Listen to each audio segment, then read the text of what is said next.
حضرت حذیفہ ابن یمان رضی اللہ تعالیٰ عنہ، کون؟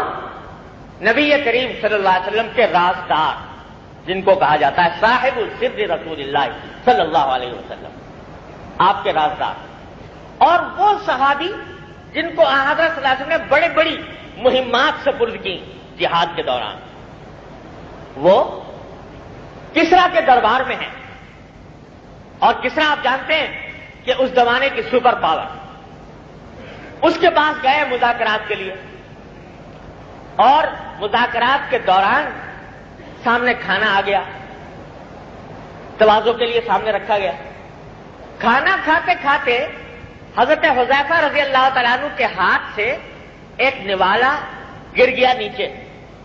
زمین پر، تو حضور نبی کریم صلی اللہ علیہ وسلم کا ارشاد ہے کہ اگر تمہارے کھاتے ہوئے تمہارے ہاتھ سے کوئی نوالا زمین پر گر جائے تو اس کو بیکار نہ کرو، اللہ کا رزق ہے، بلکہ اس کو اٹھا لو، اگر اس کو صاف کیا جا سکتا ہے اور صاف کر کے کھا سکتے ہو تو کھا لو۔ ہاں اگر اتنا ناقابل استعمال ہو گیا، اتنا کسی ایسی جگہ گر گیا کہ گندا ہو گیا، نہیں کھایا جا سکتا، بات دوسری ہے، لیکن اگر اس کو صاف کر کے کھایا جا سکتا ہے تو کھا لو۔ حضرت حذیفہ کے ہاتھ سے وہ کسریٰ کے دربار میں نوالا نیچے گر گیا، تو حضرت حذیفہ نے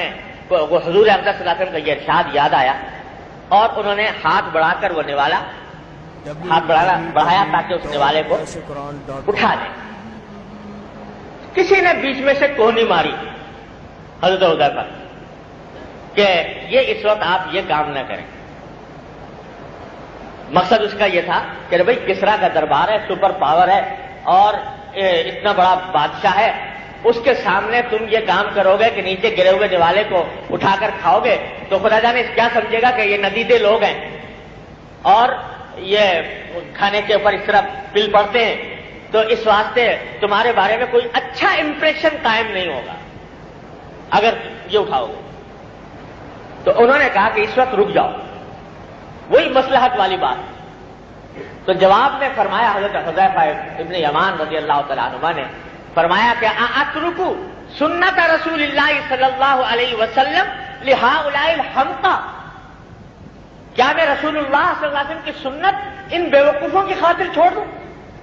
کہ یہ بیوقوف اس کو برا سمجھیں گے یا اس کا مذاق اڑائیں گے؟ میں رسول اللہ صلی اللہ علیہ وسلم کی سنت کو ان بیوقوفوں کی وجہ سے چھوڑ نہیں سکتا۔ میری محبت کا، میرے ایمان کا، میرے عشق کا تقاضا یہ ہے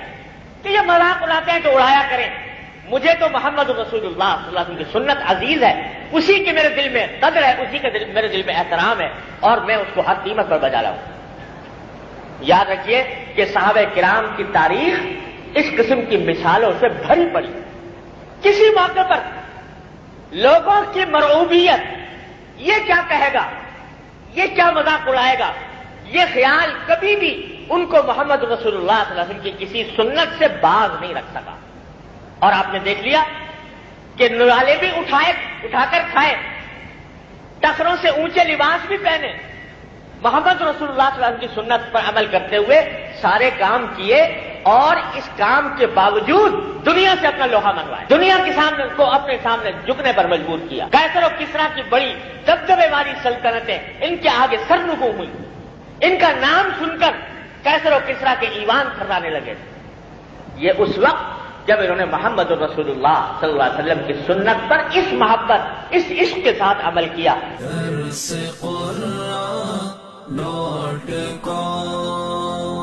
www.darsequran.com